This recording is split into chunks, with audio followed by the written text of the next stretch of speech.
Bonjour. Merci d'être avec nous. C'est la fin du cauchemar Gare du Nord, mais ce n'est pas encore le retour à la normale. Quelles sont les dernières infos en votre possession? Écoutez, à chaque fois qu'on a un dysfonctionnement sur une ligne, il faut 2 à 3 heures pour faire repartir tous les trains, puisque ce dont il faut avoir conscience, c'est quand une ligne s'arrête, c'est tous les trains qui sont sur la ligne qui évidemment s'arrêtent. Et donc les temps de reprise sont compliqués. Hier, c'est une dizaine de lignes qui ont été coupées d'un seul coup. Et donc forcément, la reprise est très très complexe. Il faut également s'assurer, puisqu'on a quand même eu 2 fois le même pépin sur 2 lieux différents sur le secteur de la gare du Nord hier, Mm. s'assurer que ça fonctionne bien, que les caténaires sont bien en place, bien tendus, que des trains ne risquent pas de les accrocher. Voilà, donc ça reprend petit à petit. Enfin, ce qui s'est passé hier est dramatique. Il C'est la renvoie. deuxième caténaire hier. Il y avait eu la première mardi sur le RER B. Et il y Oui, en a c'est eu une ça. troisième hier soir, Gare du Nord, vous confirmez, sur la ligne H du Transilien? Oui, mais en même temps, on sait parfaitement que la problématique de l'infrastructure en Île-de-France, c'est un problème ancien qui a été dénoncé par des élus, par la Cour des comptes. On sait tous que l'on a payé sur le dos des RER le développement des TGV en France, TGV par ailleurs à moitié vide Mm. pendant 30 ans, et que le rattrapage à faire est considérable. Voilà, donc il faut véritablement, moi j'en appelle assez solennellement à l'État, qu'il soit de gauche ou de droite d'ailleurs, parce qu'on s'en fout, mais à l'État actionnaire majoritaire des SNCF Réseau, pour qu'il investisse enfin les 800 millions d'euros par an pendant 10 ans dont on a besoin pour remettre le système à niveau. Stéphane Baudet, on a vu plusieurs émissions sur l'état du réseau SNCF et notamment en Île-de-France. Et après l'accident terrible de Brétigny, est-ce que les usagers sont quand même en danger en Île-de-France? Je ne sais pas s'ils sont en danger. Enfin, il peut y avoir sur le réseau SNCF, comme sur le réseau de la route, comme dans votre vie quotidienne, C'est bien un défaut des d'entretien dangers. pour Mais il y a l'instant. un défaut d'entretien. Le défaut d'entretien aujourd'hui Moi, si j'entretiens pas mon scooter, je peux avoir un accident. laissez-moi répondre, Mm. peut potentiellement être dangereux, mais les dysfonctionnements que l'on a aujourd'hui liés à l'infrastructure sont principalement des dysfonctionnements qui empêchent les trains de rouler, pas qui génèrent forcément des accidents. Je pense il faut l'entendre, hein. Donc voilà, donc il y a 3 causes, hein, de retard et dysfonctionnement sur les trains, et d'ailleurs qui se divisent en Île-de-France en matière de statistiques quasiment en 3 tiers à peu près égaux. Il y a à la fois la question de l'infrastructure elle-même, très abîmée, et là-dessus le SOS est lancé. Il y a à peu près un tiers sur la question du matériel roulant quand même, qui est parfois obsolète, et là on a nous initié un programme inédit, hein, D'accord. Le 708 premier trains. point, c'est l'État Le plutôt, premier, l'investissement, le voilà, le premier, réseau. c'est l'État. Je le rappelle à Anne Hidalgo qui Deuxième. hier polémiquait parfaitement inutilement. Le deuxième, c'est la commande de matériel roulant. Ça, c'est nous et on l'assume. On a commandé 708 trains neufs, rénovés d'ici 2021. Mais disons-le, hein, jusqu'à 2025, c'est 1200 trains. C'est du jamais vu en matière d'investissement. On est à 15 milliards d'euros. Et puis la troisième raison, mais celle-là, elle ne concerne pas les problèmes qu'on a eu il y a 2 jours, c'est aussi ce qu'on appelle les problèmes de personnes, les problèmes liés à l'usage du train par les usagers. Donc chacun porte sa responsabilité, mais sur la question nécessaire de l'infrastructure, parce qu'en plus les travaux sont chers, parce qu'en plus les travaux sont très longs, il faut véritablement que l'État stratège retrouve sa position dans ce pays, alors que tous les pays autour dont on se moquait, hein, je me rappelle des trains qui déraillaient en Angleterre il y a 20 ans, ont fait leur révolution culturelle, ont fait les investissements qui étaient nécessaires, et on est encore une fois à la traîne. Et on va voir comment aujourd'hui faire fonctionner les transports en commun avec cette circulation alternée et donc cette surcharge dans les transports dans un instant. Il est 8h15, France Bleu Matin. Le réseau ferroviaire est à bout de souffle. Vous êtes d'accord ou pas d'accord avec cette affirmation? Vous le dites au 01 42 30 10 10.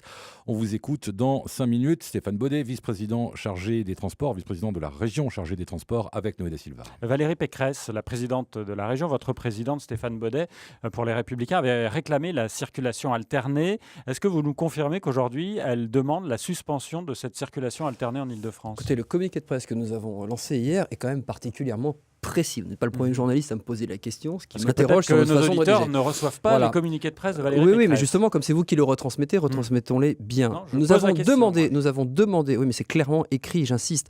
Nous avons Alors, vous demandé. avez plus, alors c'est plus la peine. Bah si, justement, puisque Ah bon, ça alors nécessite des explications. Alors, Nous allez-y. avons clairement demandé hier à ce que le préfet de police, notamment à cause de la coupure de plusieurs lignes sur la zone nord, c'est-à-dire des centaines de milliers d'usagers qui étaient coincés, qui n'avaient ni solution voiture, ni solution train, que ce soit suspendu jusqu'à ce que les trains refonctionnent. C'est très clairement ce que nous avons écrit et demandé hier. Voilà, donc nous ne demandons pas la suspension de la circulation alternée tant que le pic de pollution est là. Nous avons sollicité une dérogation momentanée tant qu'il n'y avait pas de train. Il y a un moment, il faut aussi qu'on soit pragmatique. Nous avons des usagers qui doivent se déplacer, qui doivent aller travailler, qui doivent aller à l'école, qui doivent aller chercher leurs enfants.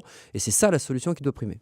Aujourd'hui, on incite les automobilistes à prendre les transports en commun, mais très clairement, la région Île-de-France n'a pas les moyens de cela, de reporter les Non, mais attendez, mais automobilistes sur pas les du jour transports au en commun. lendemain. Vous êtes sur un des réseaux ferrés les plus complexes du monde. Ce serait une vue de l'esprit de penser comme ça qu'en Mais 6 aujourd'hui, mois, c'est ce qu'on comme un an. demande. Oui, bien sûr, c'est ce qu'on nous demande, mais en même temps, on le fait. Enfin, Mm. encore une fois, on lance 15 milliards d'investissements sur le matériel roulant. On demande à la SNCF Réseau de lancer ces 800 millions d'investissements par an nécessaires à la régénération. Mais enfin, voilà, personne n'est dupe. Tout le monde sait qu'il faut du temps pour faire ces choses-là. Donc oui, si on demandait à tous les usagers des transports ou toutes les personnes qui se déplacent en Île-de-France d'aller tout de suite dans les trains, on aurait un problème. Mais j'aurais vous dire aussi, parce qu'on ne le dit pas assez, la solution de la mobilité en Île-de-France, elle passe aussi par la route. Aujourd'hui, on a en moyenne dans les bouchons 1,2 personnes dans chaque voiture. Si on avait 2 personnes dans chaque voiture, il n'y aurait plus aucun bouchon en Île-de-France. Donc il faut aussi qu'on travaille sur la question de l'usage de la route.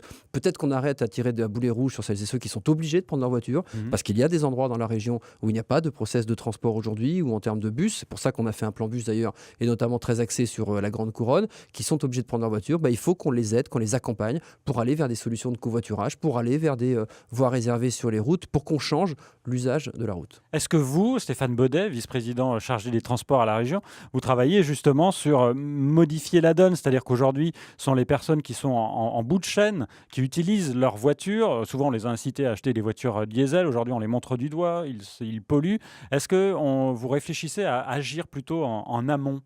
Mais C'est-à-dire bien sûr. inciter à acheter d'autres véhicules, à les Alors, on a à la changer fois, et sur les constructeurs. on a à la fois mis en place une aide en urgence, notamment pour nos artisans, pour le renouvellement de leur parc, puisque les artisans, c'est toujours embêtant de dire ça parce qu'ils font un travail formidable et très dur souvent, mais ils sont parmi les pollueurs parce que c'est eux qui très souvent font de la livraison du dernier kilomètre dans les zones urbaines et c'est eux qui ont les véhicules souvent les plus anciens. Donc on a mis en place une aide pour les aider à changer leur parc. On est en train de développer, on a voté au STIF un nouveau plan bus assez inédit et très volontariste sur la Grande Couronne qui va notamment permettre de mieux articuler et rabattre sur les gares, qui va notamment permettre un truc parfaitement une anomalie très très ancienne, c'est que vous avez des trains qui arrivent dans des gares de banlieue, de très grandes banlieues, tard le soir, qui ne desservent aucun bus, et donc forcément vous vous retrouvez coincé à la gare. Bref, c'est aussi sous tous ces dispositifs-là sur lesquels il faut travailler, et puis parce que j'évoquais la route, nous avons reçu avec Valérie Pécresse l'ensemble des startups en Ile-de-France qui œuvrent sur la question notamment du covoiturage, parce que le covoiturage, nos jeunes le savent, par exemple sur Blablacar, ça fonctionne bien